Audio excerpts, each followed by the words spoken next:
You won't believe what my own grandson did to me. After everything I did for him, the nights I stayed up holding him when he was sad, the money I spent on his special day, he called me basic, and that was just the start. Before I tell you the rest, be sure to click the subscribe button and tell me where you're from. This story will stay with you for a while. I never thought I would be the bad guy in my family's story. I guess it happened slowly. One small act of being ignored at a time. One thankless act. One phone call that never happened. And yet, when Taylor, my first grandson, the boy I used to rock to sleep on my chest, looked me straight in the eye and called me too basic for his bachelor party, something inside me broke so quietly it made no sound at all. He didn't say it to my face. Oh no, that would have taken bravery. He said it in a group text message that I was accidentally still in. They were talking about the last details of his bachelor party, the one I was paying for with money from my retirement account. I didn't save any money. I paid for special cloth napkins with his name on them, a flower arch brought in from far away, and a place that looked like a vineyard in the mountains. Everything he wanted. But in that message he laughed. Can we make sure Grandpa doesn't wear his usual boring clothes from Kohl's? This party is meant to be fancy, not basic. Another message came in. Probably one of his friends from college. Ugh. Yes, he feels like a lunch lady. Then a third message came from my own daughter, Ben. Let's just tell him we're keeping it small. He will understand. My hands were shaking when I read it. At first I thought I must have read it wrong. Maybe it was meant for another chat. Maybe the phone changed the words. But no, my name was there, clear as day. So was the simple meanness. I sat in the quiet of my kitchen for a long time. The tea kettle whistled and whistled before I remembered. I'd even turned it on. I didn't cry. Not then. Instead, I smiled. A strange, empty smile I didn't know. I wish you all the best, buddy, I typed back. I hope it's everything you wanted. And then I called the place. Hi, this is Paul McCarthy, I said, my voice steady and kind. I would like to cancel the party for June 14th. No new date, just cancel, thank you very much. They were surprised. The man on the phone offered to not charge the cancellation fee. I told him not to worry about it. I had other plans for the money. That night, I packed the small gifts for the guests into a box and wrote on it, for donation. I moved the money back into the account I used for helping people, and sent all of it to a shelter for men across town. I put a note with it in honor of all the men who were told they were too basic to belong. I didn't tell anyone. The morning of the party came with sunshine and a gentle wind. I sat across the street from the now empty place, drinking iced tea from a bottle and watching the confusion happen. Cars drove in one after another. High heels made a sound on the road. Colorful shirts fluttered, and then the panic. Phones were taken out. Doors were shaken. A few angry phone calls were made. I knew Taylor's voice before I even saw him. What do you mean, it's canceled? My grandpa booked this. Call him. He was worried, embarrassed. His face turned bright red in the sun. I watched for a moment longer, then stood up and walked away. I should have felt guilty. Maybe a better man would have, but all I felt was a quiet kind of peace, like I had finally stopped holding my breath after years underwater. Later that week, the calls started coming. Ben first. Dad, what happened at the party? I wouldn't know, I said, folding laundry with calm movements. I wasn't invited. There was a long silence. You didn't have to cancel it. But I did. It was mine to cancel. They didn't say much after that. Just silence, uncomfortable and sharp like broken glass. I didn't expect an apology. Not yet. Maybe not ever. But the word got around town. People started asking questions. Paul McCarthy, the kind man who donates turkeys every Thanksgiving. He ruined his grandson's bachelor party. It was funny in a sad way. No one had ever asked why I gave so much, or why I sat alone in church, or why my family never talked about me online. Even when I was standing right there, they only noticed when I pushed back. That week I started a journal, not just about what had happened, but everything. The marriage, the lies, the family secrets I had held on to like fire burning my hands for many years. Each night I put parts of myself onto those pages. I didn't know yet what I would do with them. I only knew it was time to stop pretending. I had been quiet for too long, and something inside me, something strong, was waking up. The next part of my life had already begun, and I had no idea how big it would be. The knock came just after the sun went down. At first I thought it might be one of the neighbors. Maybe Mark from across the street, bringing over his peach dessert the way he always did when he knew something was wrong. But when I opened the door, it wasn't Mark. It was a young man, in his early 30s maybe, thin, with wide eyes, with a dusty bag on one shoulder and a camera bag in the other. "Mr. McCarthy?" he asked, his voice soft but sure. "Yes." I kept the screen door closed. I'd learned to be careful, especially with strangers who knew my name. "My name's Leo. I'm making a documentary project about men like you." I raised an eyebrow. "Men like me?" He turned red, looking confused. "I mean men over 60 who have, well, been forgotten by their families, by society. Men who gave and then were pushed away. I've been traveling across the South collecting stories. A man at the shelter in Charlotte gave me your name, said you saved his life." I felt my breath stop. It had been years. I could still remember the man he spoke of, Michael. He had come into the shelter with a child on his hip and bruises like purple flowers on his arm. I had held his hand that night, told him he was strong enough to start over. I hadn't heard from him since. I opened the door slowly. "Come in, Leo." We sat at my kitchen table with the flowery plastic tablecloth I'd had for many years, sipping lemon tea while he set up his recorder. He didn't rush me, just waited gently as if he knew I needed time. I told him everything the first time she lied to me. How it started small, working late, forgetting special days, but turned into bigger things. How I once found a hotel key in her suit jacket pocket. And when I asked her about it, she laughed in my face. "Don't be dramatic, Paul. She'd see you always make a big deal out of nothing." I told him about the night I finally left, not with anger or slamming doors, just quiet purpose. I packed a single bag and left my wedding ring on the dresser. She didn't stop me, not even once. Leo listened like every word was important. "You were married for 35 years? He asked gently. 35 years, 3 children, and a lifetime of being invisible." His eyes filled with tears, and then I asked something I hadn't planned to. "Why are you really here, Leo?" He blinked. "I told you, the documentary."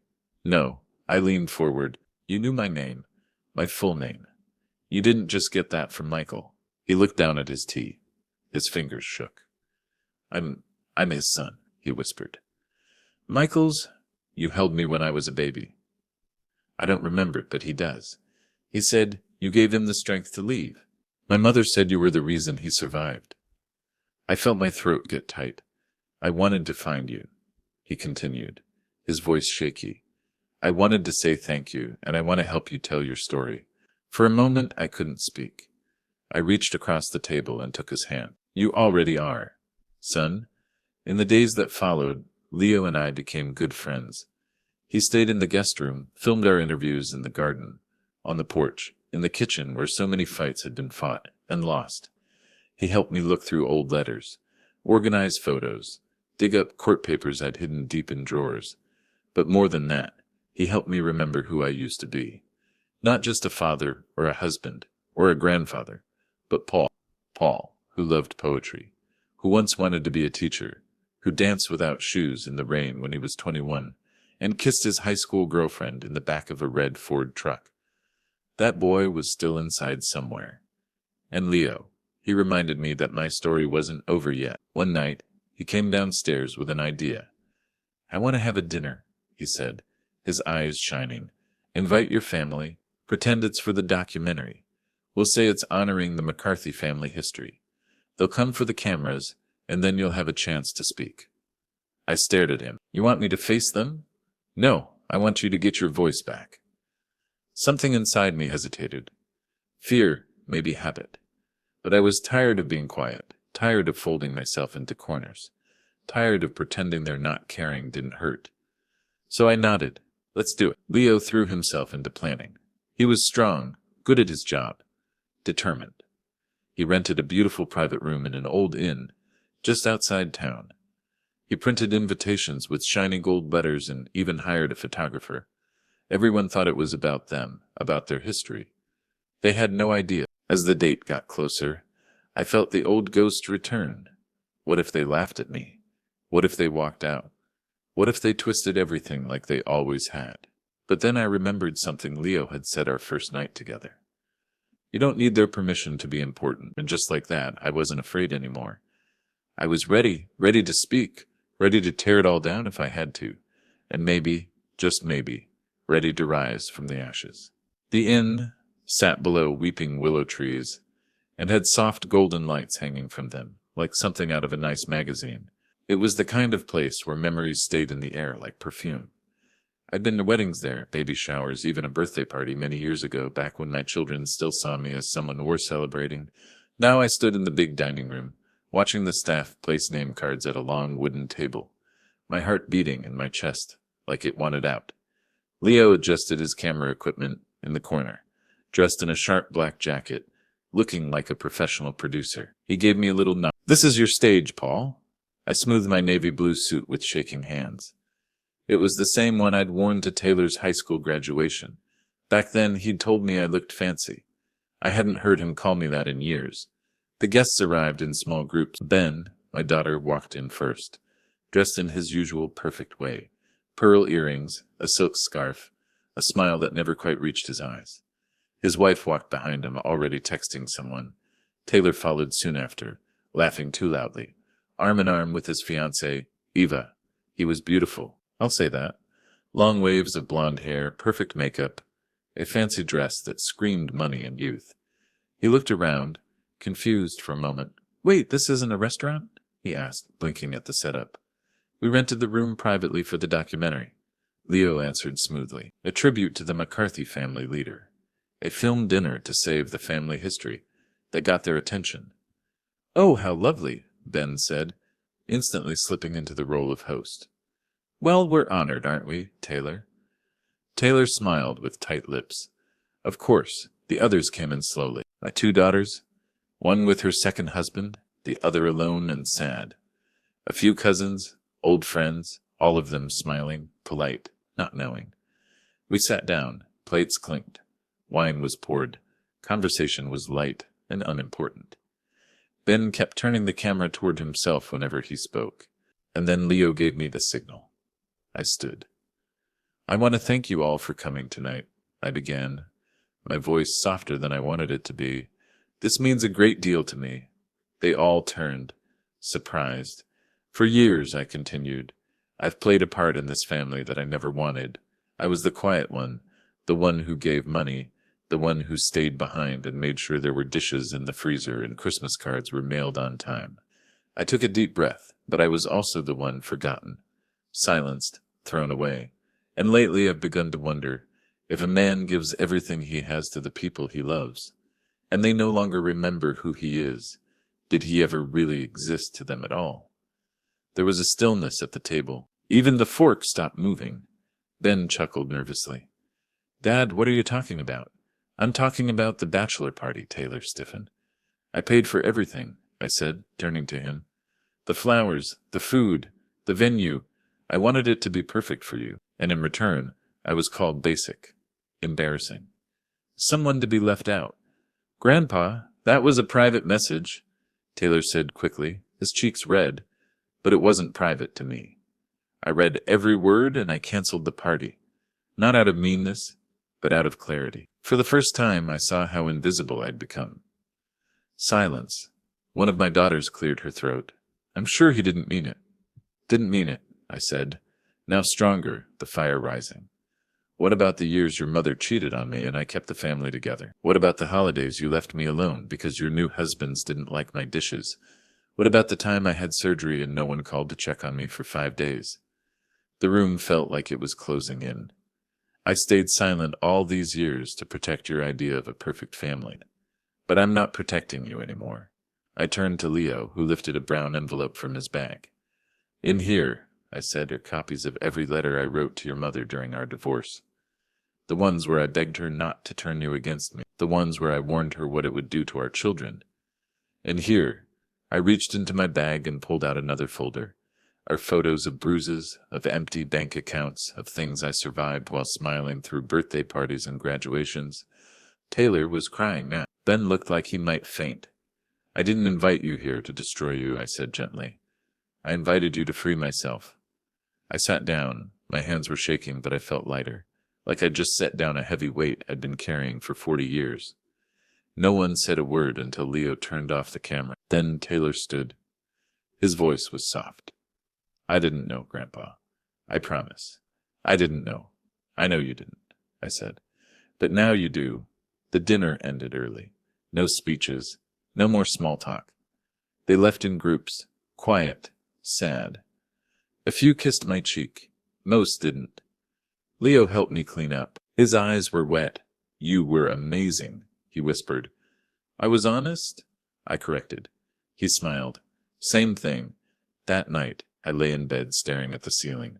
I'd told the truth. I'd broken the silence. But I could feel something else coming.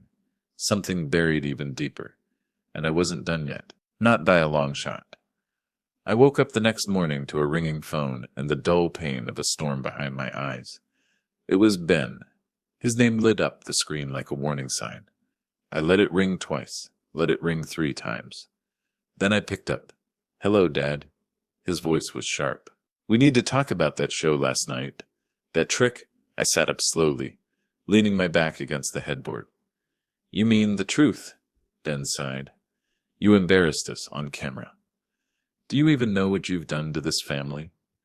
I closed my eyes for a long moment. What I've done, Ben, I didn't destroy this family.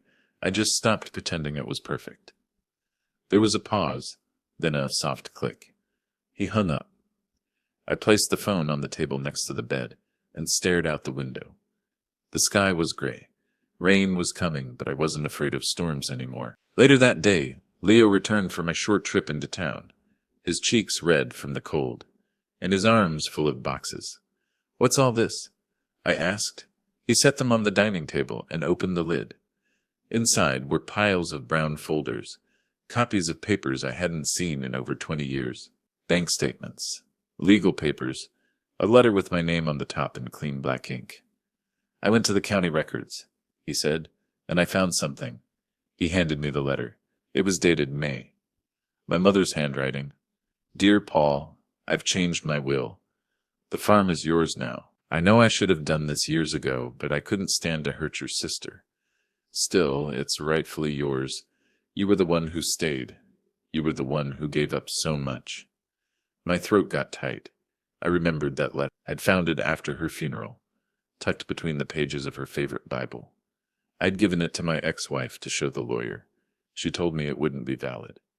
She told me not to fight. I believed her. Turns out, Leo, she never submitted it. She buried it. Legally, the will is still valid. The land, Paul, the farm, it's yours. I stared at him. What? It's yours. We just have to argue against the transfer. I have a lawyer ready, he said. You have a real case. My heart pounded. That farm wasn't just land, it was family history. It was where I was born, where my father taught me to fish, where my mother made apple pie every 4th of July. It was mine, and she'd stolen it with a signature and a lie. I stood up so fast the chair scraped against the floor. Call the lawyer, I said.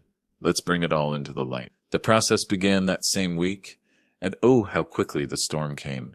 My ex-wife, Dr. Elizabeth McCarthy, was very angry. She called me personally, something she hadn't done in years. Paul, don't do this, she said sharply. It'll embarrass the family. Think of the kids you turned against me.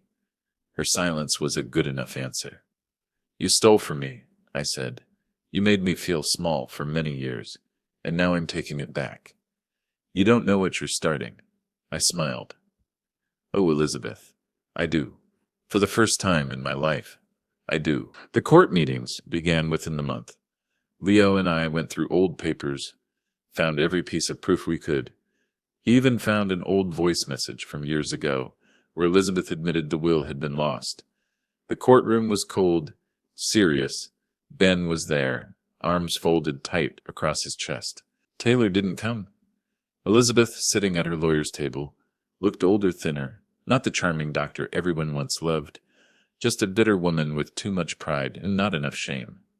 My lawyer, bless his heart, was strong. He laid out everything, the will, the timeline, the silence that followed. Then he handed the judge the letter from my mother, the one Leo had found. The judge read it, his brow wrinkled. Then he looked at me. Mr. McCarthy, do you believe your late mother wanted this farm to be yours? I stood. I don't just believe it, I said. I know it, and I would have fought for it if I hadn't been tricked into thinking I didn't matter. But I do matter, and I'm not invisible anymore. There was a quietness in the room. Then slowly, the judge nodded. I find in favor of the person who asked for this. The hammer fell. Just like that, the farm was mine. Leo squeezed my hand so tight I thought it might break. I didn't care. I was laughing, crying, breathing in a way I hadn't in years. Outside the courthouse, reporters waited. I gave a single statement. I'm not here to ruin people's good names. I'm here to get mine back. I walked away with my head held high and my back straight. It wasn't just about land. It was about truth. And it was just the beginning. 2 weeks after the decision, I stood at the edge of my mother's old farm, my boots sinking slightly into the soft, melting earth. The house looked tired. Its window shutters hung loose. The paint was chipped, and weeds had taken over most of the garden. But to me, it was holy ground. A heartbeat. I thought I'd lost mine again. I breathed it in. The smell of wildflowers, wet pine trees, memories. I walked the length of the property line, remembering summers spent chasing fireflies with my brothers, winters huddled by the fire, while Mama read aloud from old books, her voice slow and sweet like syrup. I remembered the barn dances, the burnt pies, the tears. I remembered everything. And for the first time in many years, I felt whole. Leo arrived the next morning with a notebook full of ideas and a sparkle in his eye. We could fix it up, he said. Turn the house into a place for men to rest. Workshops, healing places. A place where men like you, men like me, can come to breathe. I hadn't even finished my coffee, and already he had drawings spread across the kitchen table. I was just planning to fix the porch swing, I joked, but something about his idea moved me. A safe place. A fresh start. Not just for me, but for all the invisible men I'd met over the years. The ones whose stories were never told. The ones who were always someone's father, someone's husband, someone's shadow. I put my hand on his. Let's do it. We started small, tearing out the inside, replacing the windows, repainting the trim. Neighbors helped out. Old friends brought tools and casseroles. Even the mayor stopped by one afternoon to say, "It's good to see this place come alive again," and it was. So was I. But just as the house began to shine, the phone rang again. It was Taylor. His voice broke before he even said hello. "Grandpa, can I come see you?" I paused, not sure. Then, yes, of course. He showed up 2 days later, wearing simple clothes. No makeup, his hair tied back in a loose bun. Not the polished version of himself I usually saw. Just a boy. My grandson, shaking, nervous. He stood on the porch where I used to rock him to sleep. "Grandpa," he began, "I didn't understand what you went through, what you carried. I was mean, and I'm so sorry." His eyes filled with tears, and he took something out of his pocket. A frame. Inside it, the printed message thread, the one where he called me basic, but he'd changed it. The frame was painted gold, and beneath the glass, he'd written, "I was wrong. You're not basic. You're the foundation, and I'm proud to be your grandson." My chest hurt. I reached out and pulled him into my arms. "Thank you," I whispered. "That means more than you know." He stayed for days after that. Helped with the cleanup, cooked meals, asked questions, real ones about my childhood, about the marriage, about everything. I told him, not as a grandfather, not as a victim, but as Paul. One evening, as the sun went down over the fields, he stood with me by the old oak tree where Mama used to tie ribbons each spring. Taylor looked at me. "Seriously, I've been thinking, maybe I don't want the big wedding, the glitz, the show." "Oh," I asked, smiling gently. He nodded. "Maybe I just want this family. Truth, a chance to do it right." I said nothing, just took his hand in mine. That night I found myself dancing alone in the living room. Jazz music played from the old radio. My favorite song came on, At Last, by Etta James. I swayed slowly, arms stretched out, tears falling freely, because at last I was seen, at last I was whole. At last I was me, and somewhere in the flicker of candlelight and the soft hum of music, I knew this was just the beginning, and the best was still to come. The morning of the wedding came with the smell of fresh-cut grass and magnolia flowers, but there was no church, no big building, no string players in some stuffy hall. Instead, the farm was blooming. We'd turned the space behind the old barn into a garden chapel, draped with cloth and wild flowers, where sunlight streamed through trees like God himself had blessed the soil. The oak tree, Mama's ribbon tree, stood tall and proud, wrapped now in white silk and memories. Taylor had asked to have his wedding here. Simple, small, true. There would be no fancy centerpieces, no rented swans, no people pretending to care. Just family, real family, and redemption blooming in the most unlikely soil. Guests began arriving around noon. Neighbors, friends, folks from town who hadn't seen the farm like this since the summer. There was laughter, hugs, music. I stood at the edge of the porch, watching them settle into white chairs on the lawn. Leo stood beside me, camera in hand, wearing the proudest smile I'd ever seen. "You ready for this?" he asked. I nodded. I've never been more ready. Then just before the ceremony, a courier arrived with a thin envelope. Handwritten, no return address. I opened it slowly, unsure what to expect. Inside was a letter from Elizabeth. "Paul, you were right. I never saw you for who you were. I saw a version of you I could control. And when you stopped being that, I felt angry. I know it's too late for you to forgive me, but it's not too late for the truth. I'm stepping away from the practice. I've sold my share. Enclosed is a check. It's not enough. It never will be, but it's something. I've told the kids everything. Do with it what you will. Elizabeth."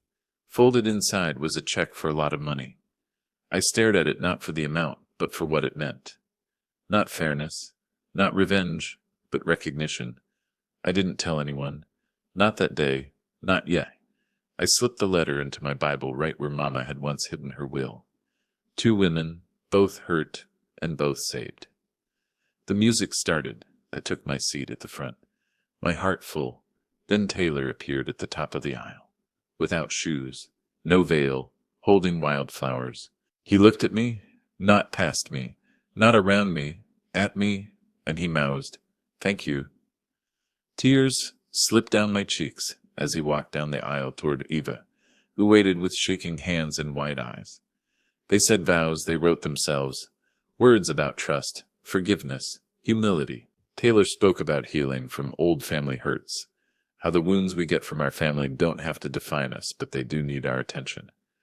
He said my name. "I dedicate this day to my grandfather, Paul McCarthy, for showing me that being worthy isn't about how you look.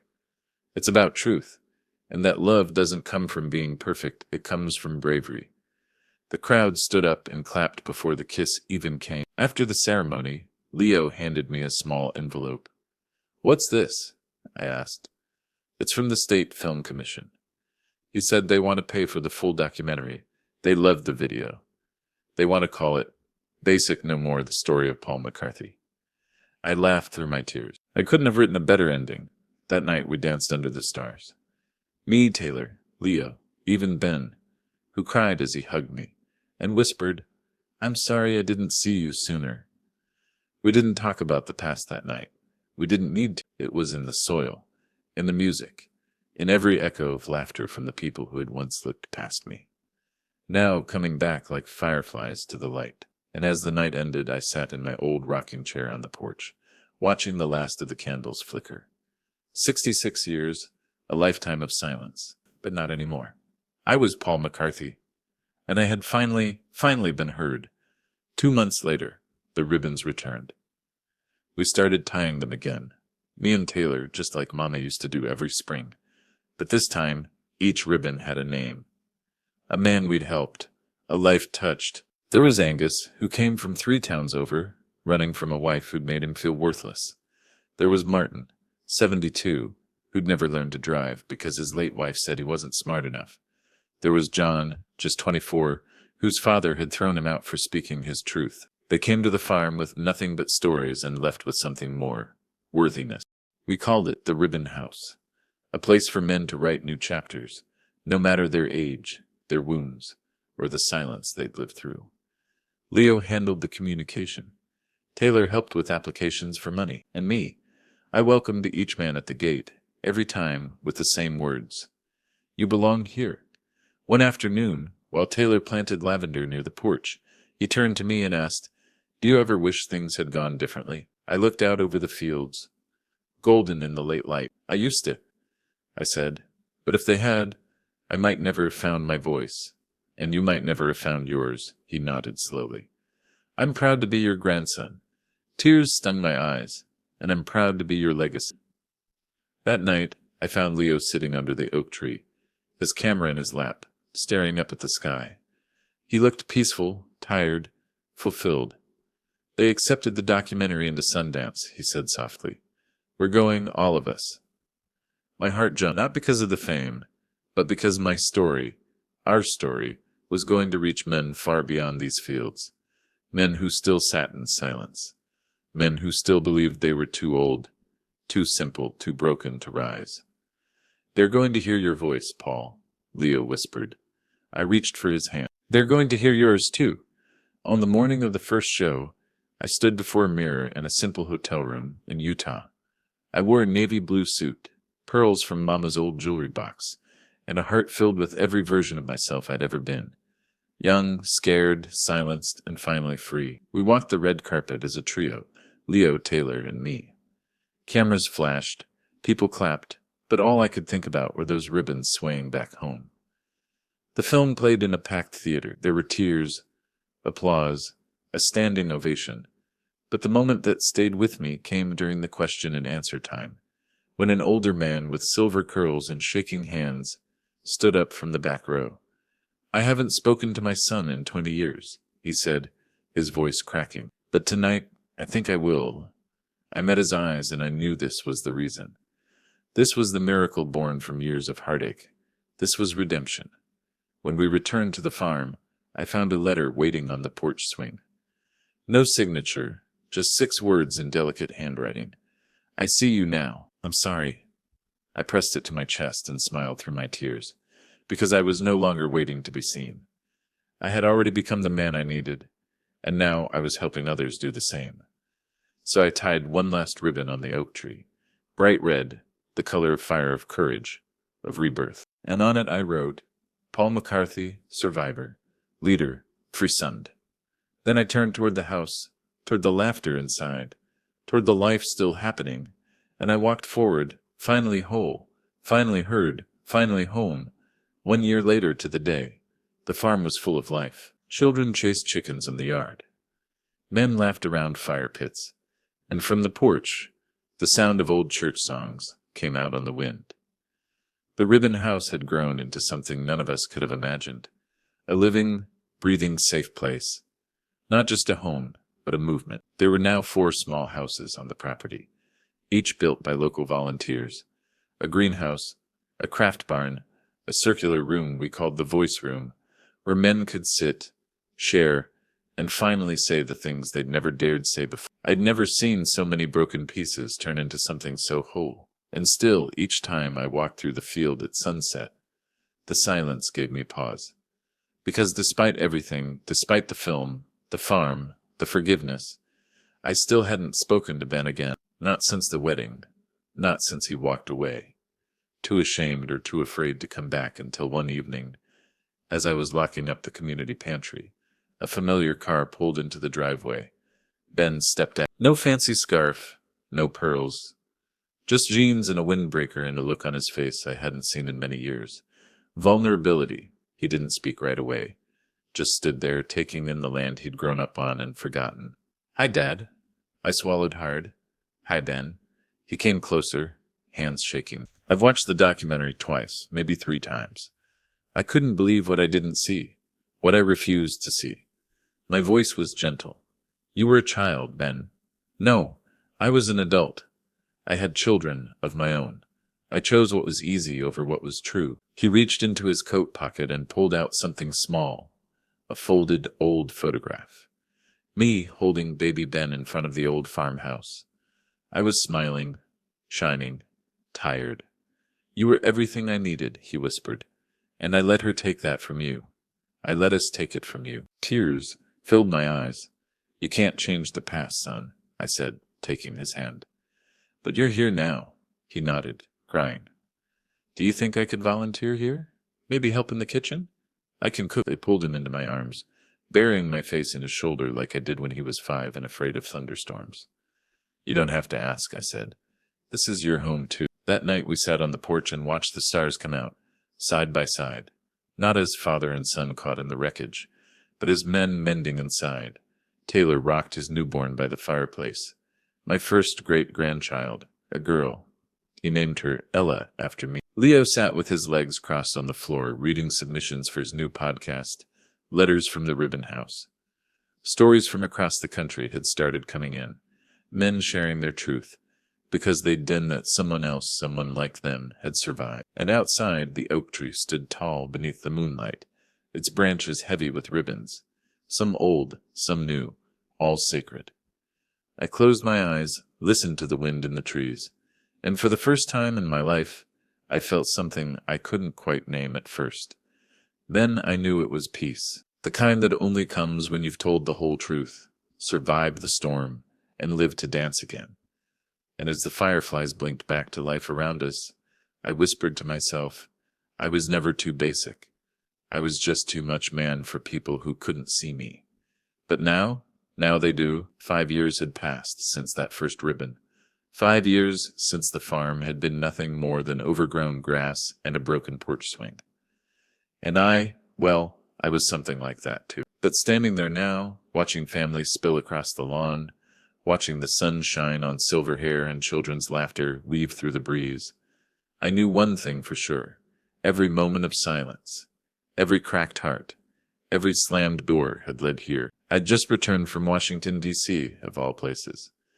The Ribbon House Initiative had been recognized with a national award for helping communities heal. Leo had spoken on stage with tears streaming down his cheeks. Taylor sat beside him with baby Ella on his hip, and me. I stood behind them, hand over my heart. Never prouder. When we returned, the whole town welcomed us with banners and pies and more hugs than I could count. The local paper called it the redemption of Paul McCarthy, but I wasn't looking for redemption anymore. I was looking for family history. One afternoon, I walked out to the oak tree, the oldest one on the farm. The wind was soft, the air thick with jasmine, and as I touched one of the ribbons, a thought struck me. I wanted to leave behind more than memory. I wanted to give a voice to every Paul who ever lived in shadows, so I began writing my book. I called it Ribbons in the Wind. How I took my life back at it, poured out of me like a river. Decades of silence reshaped into strength. I wrote about Elizabeth, about Ben, about the lies and the losses, and the moment I stopped asking for permission to be seen. And I wrote about Joy, about Ella's first birthday, and how he'd wrapped his tiny arms around my neck and whispered, Shedje. About Taylor giving a talk at a men's conference and saying, my grandfather's fire saved us all. About Ben standing in front of a group of survivors at the farm and sharing his own story of healing. His voice shaky, finally free. The book hit shelves the following spring. It became a quiet bestseller, but more than that, it became a lifeline. Letters arrived from Kansas, New Mexico, Ohio, men in their 60s, 70s, even 90s, telling me they'd walked out of bad marriages, reconnected with children they hadn't seen, started painting again, started living again. One man wrote, your story didn't just change my life. It gave it back to me. I kept each letter in a box I called the Second Chances drawer. Then one morning in late autumn, as golden leaves danced around the porch, I got a knock on the door. It was Elizabeth, older, bent, holding a bunch of white lilies. I know I don't deserve a minute of your time, she said, her voice trembling, but I wanted to tell you in person. I was wrong about everything. I looked into her eyes and saw the woman I once loved and the woman who had failed me. Both. I forgave you a long time ago, I said softly, but I'll never forget what you taught me. She nodded, eyes misty. And what was that? That I never needed anyone's permission to matter. She placed the flowers in my hands. Goodbye, Paul.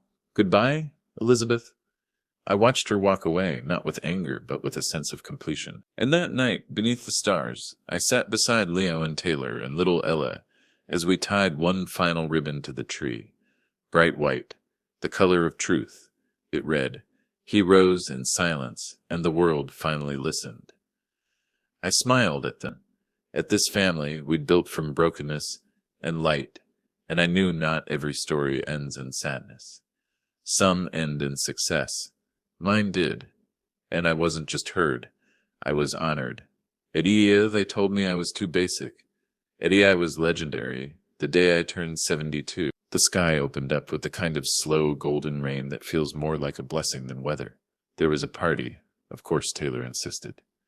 Tables lined the front lawn of the ribbon house, each covered in white lace and vases of wild flowers. Men from all over the country flew in. Guests hugged, laughed, shared stories of healing and courage like sacred rituals. But this year, something was different. I didn't feel like a guest of honor. I felt whole. The speech was simple. I stood before them, holding Olive's hand. She was 6 now, bold and wild and sweet.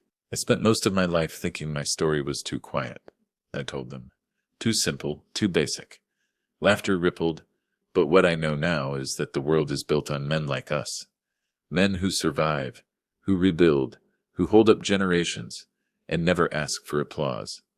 Applause came anyway. After the cake had been cut, and the sun began to go down behind the fields, I slipped away to the oak tree without shoes and smiling. There was one ribbon left to tie, red velvet, soft but strong.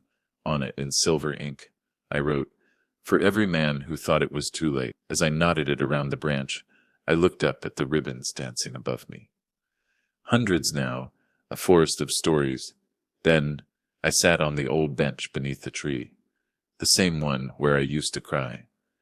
Only this time, I closed my eyes and gave thanks for the betrayal, for the silence, for the fire, because it all led me here and here. I was not just alive, I was eternal. Paul McCarthy's name was no longer a small note. It was a force. It was a lighthouse. It is a legacy. And as the wind sang through the branches, I leaned back, laughed softly, and whispered to the sky. I was never too basic. I was a storm in a teacup, and they just weren't ready. Now they are, and they'll never forget me. It was early morning when the letter arrived. Thick cream paper, no return address, just my name written in fancy writing that trembled slightly with age. I opened it slowly, the way you open something, is about to change the ground beneath you. Inside was a single line. "My name is Mike. I'm your brother." I froze. No sound in the kitchen, no breeze. Even the ticking clock seemed to pause. Mike, a name I hadn't heard since I was a child. A ghost, really. One whispered in quiet tones, buried in family silence. My mother once wept in the garden and said, "There are some things too heavy to speak of. Paul, I never pushed. I never knew until now." I read the letter again. "They told me you died at birth." I believed it for decades. Then I saw your name in a magazine. I read about the ribbon house. I knew you look like Mama. You sound like me. Paul, I'm your twin. My knees gave out, and I sat hard at the kitchen table, my heart pounding like 1,000 old doors flying open all at once. I spent the day in a daze. I pulled out family photos, looked closely at every face, every hint of a resemblance. How could this be true? How had this been hidden? Then I remembered something my father said once during one of his hard, gentle moments. "You were never meant to be alone." That night I called the number he left. It rang twice. Then a voice answered, shaky, breathless. "Paul?" And just like that, everything changed. He was real. He was mine. We talked for hours. Our childhoods, our mother's pain, the way fate had kept us apart and then brought us full circle. He'd lived in Oregon his whole life, never married, no children, a quiet life, always feeling like a part of him had been missing. I invited him to the farm. When he arrived, the moment was nothing short of divine. 2 men, weathered and wise, staring into a mirror neither knew existed. We hugged for a long time, no words, just tears. Just time healing, what time once stole. Mike now lives in the guest house by the garden. We spend our mornings in rocking chairs, trading stories we didn't know we shared. He ties ribbons too, one for every year we lost. And the last ribbon, gold, shimmering, defiant, reads, "Even time can't stop the truth." I never thought I'd find new family at 72. I never thought my life would open even wider. But here we are, still becoming, still rising, still proving that the best stories are the ones that refuse to end when the world tells you they should. And mine has only just begun again. Thanks for listening. Don't forget to subscribe and hype video. Feel free to share your story in the comments. Your story matters to us.